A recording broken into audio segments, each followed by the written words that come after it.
បងប្អូននៅពេលដែលយើងចូលផ្ទះបាយដើម្បីចំអិនសម្លម្ជូរគ្រឿងម្ដងគឺយើងតែងតែគិតទុកមុនហើយថាយើងគួរធ្វើរបៀបណាយើងគួរដាក់អីខ្លះដើម្បីឲ្យសម្លម្ជូរគ្រឿងរបស់យើងហ្នឹងចាញ់ទៅ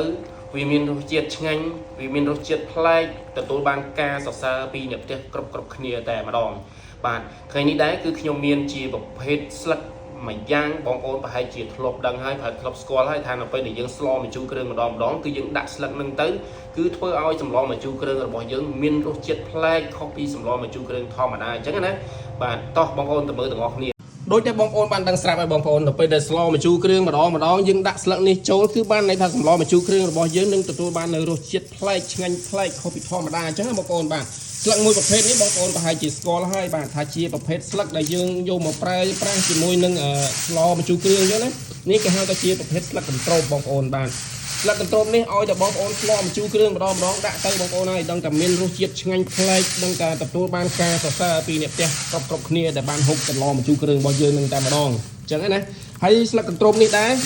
មិនមែនងាយស្រួលរកទេបងប្អូននៅតំបន់ខ្លះគឺអត់រកគឺរកអត់បានទេតំបន់ខ្លះគឺ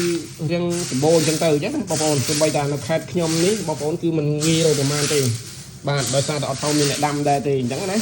អញ្ចឹងបងប្អូនដែលថារស់នៅក្រៅប្រទេសដែលថាចង់ហូបសម្លម្ជូរគ្រឿងបែបខ្មែររបស់យើងហ្នឹងបងប្អូនក៏អាចតំណែងដើម្បីជាវដាក់ស្លឹកកន្ទ្រោបនេះបានទៅតាមរយៈលេខ077 25 3394ដែលមានទីតាំងស្ថិតនៅក្នុងក្រុងស្រីសុភ័ណ្ឌខេត្តបន្ទាយមានជ័យហើយស្លឹកកន្ទ្រោបនេះគឺសម្ងួតល្អបងប្អូនហើយនិយាយពីរឿងសម្ងួតរួចហើយអញ្ចឹងណា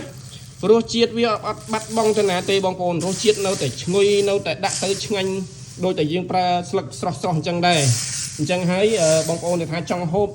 សម្លម្ជូរគ្រឿងដាក់ស្លឹកកន្ទ្រោបបែបខ្មែររបស់យើងគឺបងប្អូនអាចកម្មងបានទៅតាមរយៈលេខដែលខ្ញុំបានប្រកាសហ្នឹងអញ្ចឹង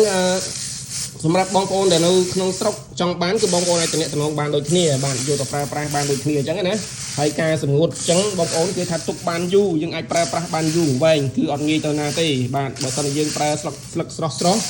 គឺបានន័យថាយើងស្លបានតែម្ដងម្កាលតែបើសិនជាបងប្អូន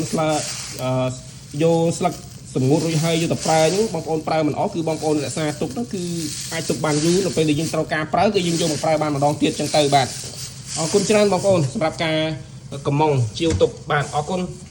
អញ្ចឹងតាក់ទងទៅនឹងគ្រឿងស្លក៏បងប្អូនអាចចូលជាប្រភេទម្សៅគ្រឿងស្លដែលខ្ញុំបានផ្សំរួចជាស្រេចអញ្ចឹងបងប្អូនបាទពីព្រោះថាគ្រឿងផ្សំទាំងអស់ហ្នឹងគឺវាមានមួយសេតស្រាប់ហើយមានដូចជាម្សៅប្រហុកម្សៅខ្ទឹមសម្សៅរមៀតម្សៅគល់ស្លឹកគ្រៃម្សៅរំដេងស្លឹកក្រូចអីហ្នឹងបងប្អូនគឺផ្សំចូលគ្នាក្នុងកញ្ចប់នឹងរួចជាស្រេចអស់ហើយអញ្ចឹងបងប្អូនយកទៅគ្រាន់តែ